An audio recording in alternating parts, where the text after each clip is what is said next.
Ayan, gumising kami na maaga para makita ng sunrise. Tambay muna kami sa rooftop. Walang tao. The sunset. Ay, sunset. Sunrise pala. Sunset agad. Dito tayo swimming. Tambay lang. Tambay lang naman. Ayan, dito sobrang sarap tumambay. Sarap ng hangin. Sarap dito umpisahan yung umaga nyo. Ayan. Nag-aantay lang kami ng breakfast buffet. And I like the sky and the sea, it calls me. And I go. Open, open. Hop na bunny, hop, hop, hop, hop na bunny, hop na bunny.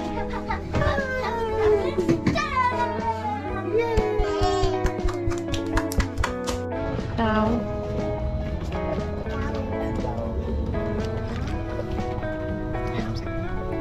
Ikaw pala ilalim.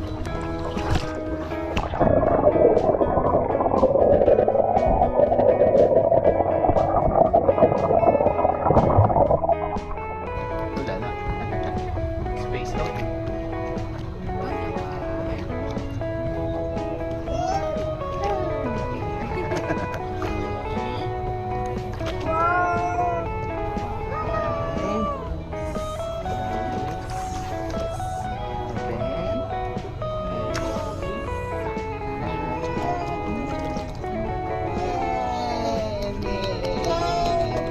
Baba. One.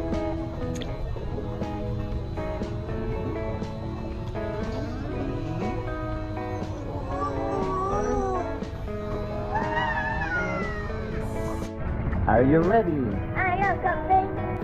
May technique nga pala kami para hindi masyadong mabigat yung bagahe namin.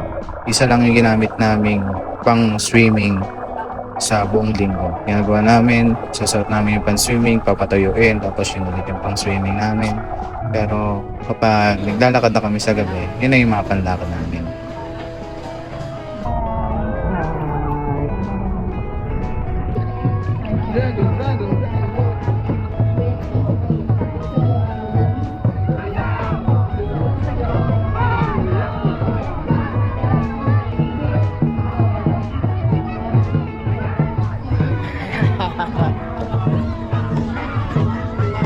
Sakit sa kilikili nga. Wala na yung agad. Para sa first time yan. Yay! Hey! In the sky, in the lights, in the sky, in the ocean, it calls me. And I know, and I go.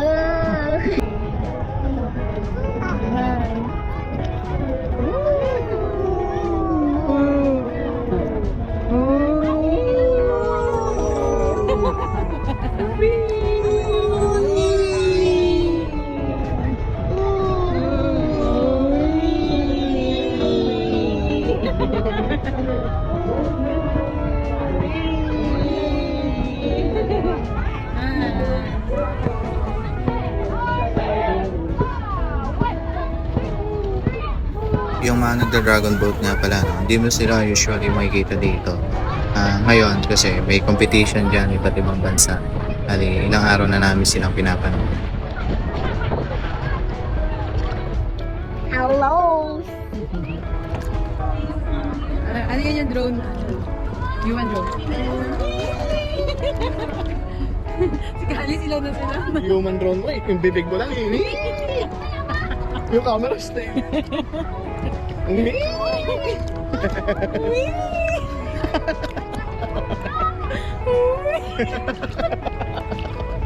Ay, nagkita mga. Hello. What's up, everyone? We are here to the Boracay. Tao, tao. Ay, tao.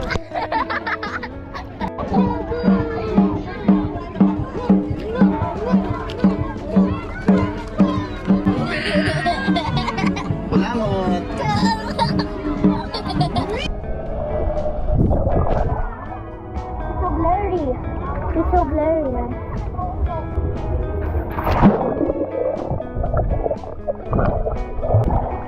I saw fish. Did you see it?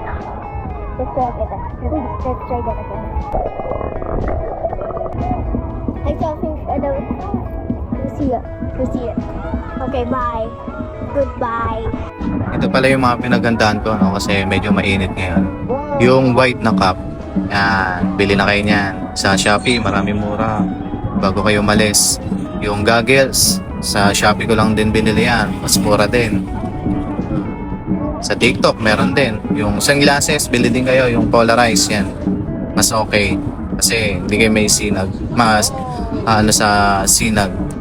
Pasensya na nga pala, no? Kung biglang out of nowhere na iiba yung aking voiceover dahil inisingit ko lang to habang nagtitinda. Kapag napuputol yung voiceover ko, ibig sabihin may bumili. Yan, Sabado na nga pala yan, no? Pero wala pa rin ako na gagawang water activities. Di ko alam kung anong gagawin ko. Pero sure ako na mag-scuba diving ako. Yung para sailing, iniisip ko pa dahil di ko alam paano namin iiwan yung bata o isasama ba namin. Ayun. May technique nga pala kami para makalabas naman kaming dalawang mag-asawa kahit nandoon sa kwarto yung mga anak namin. No? Nagbaon kami ng CCTV para kahit bumibili kami sa labas, naghanap kami ng pagkain, nagde-date kahit 1 hour lang, live pa rin namin nakikita yung mga anak namin. Mas mabilis kami makaka-uwi sakaling magising yung mga bata. Ayun, ganun naman din talaga ang gawain namin araw-araw sa pagtitinda. Tapos nasulagawan si Cecil, tapos ako naman nagtitinda sa baba ng bahay namin. Pinomonitor lang namin sila sa CCTV. Dahil ayaw nga din namin kumuha ng mag-aalaga dahil takot kami kasi sa mga napapanood namin sa social media. Takot kami sa mga nag-aalaga. So far, okay naman. Wala naman kami nagiging problema. Ilang taon na din namin ginagawa yan. Tsaka alam nyo yung realize ko dito. Masarap palang magbakasyon ng 1 linggo. Yan. Minimum.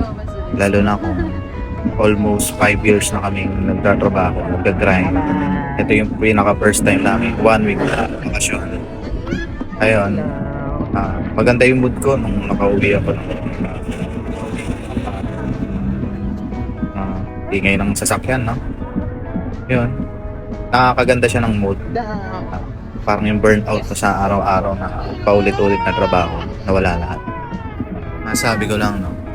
Boracay ang isa sa pinakamasarap balik-balikan. Every year, sarap siyang balikan. Yan nga lang, marami pa tayong magagandang pasyalan dito sa Pilipinas. Busin muna natin. No? Yun, hopefully, masundan. Mag-grind lang mag-grind. Masarap kapag kapag pagod ka tapos magbabakasyon ka. Iba yung feeling.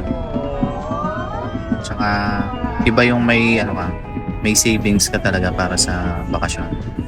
Wala kang iniisip na babayaran. Yung hindi mo inutang yung yung pangbakasyon. Wag nga pala kayo ma-entertain mga nag-aalok na may mga placards dahil illegal po yan. Meron talaga dyan na sa Astoria yung location ng kanilang water activities. Tsaka dito sa Boracay, bawal maglako. Ang pwedeng maglako dito ay yung nagtataho lang. Yung mga nagbebenta ng sunglasses, yung mga cup, bawal po yan. Hinuhuli po yan.